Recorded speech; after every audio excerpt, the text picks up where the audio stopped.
Jack Sanford sees a Gnostic independence of God, and the self and God are good for Jack Sanford. See? He doesn't want to go along with the more traditional Jungian readings. And he says, while the ego, while it will be, the self can be seen often, you can read this in Evil, the Shadow Side of Reality, he'll say that while it will be appear to the ego that the self is the author of evil, that what is happening is something that the ego doesn't want to integrate, that should be integrated, the self is pushing through experiences for that person to integrate. And it will be experienced as evil. So you may experience your exhibitionism as an evil thing, and you may think it's awful, but the self may try to get you to bring it out. And so it's not to Jack the source of real evil. The self doesn't really author real evil, although Jack believes that there is real, radical evil that is in the psyche that is not the ego. And then sometimes he will follow Kunkel and say that Kunkel believed that the ego was Satan. That is, that ego, the egocentric ego, is the cause of evil. And Jack is impressed with that idea of the egocentrism of the ego. The question you got to raise, and we got to talk about this in our discussions, well, now, is that all the ego's doing? In other words, is an egocentric ego egocentric because it chooses to be, or has it been possessed? See?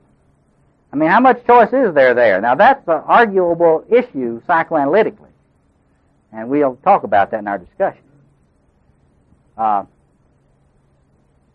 And then there are persons that think that the archetypal self is not God. It's clearly not God. It is more the imago Dei, the imago of God within. And see, there are even Freudians who are atheists and empirically, scientifically see a God image within. They don't believe in God, but they see this God imago within.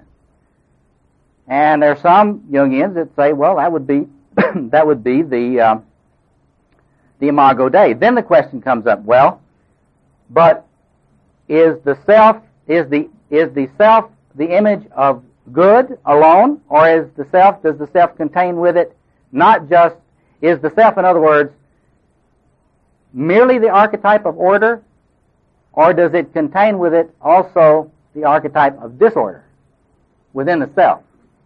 See, that's a theoretical question. Is archetypal disorder what you might call the Shiva principle? Is the Shiva principle a part of the archetypal self? Or is it simply another structure in the psyche? Now that is a technical argument, and you don't, there's nobody that's going to be able to tell you which one is right on that. And so there are a number of ways you can look at this, and you can see that there's a tendency, for example, with Jack Sanford's point of view, you can see that egocentrism in the ego. There's your grandiosity.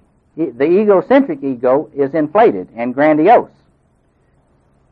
I want us to remember, though, what Jung had to say about dealing with evil. He said, see, the thing he got into it with Christians about is an interesting thing. He viewed himself as standing up for the reality and agency of evil. Evil is not passive for Jung.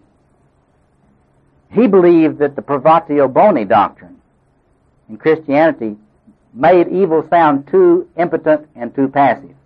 And Jung believed that evil was powerful and aggressive, always, and that every person was subject to it.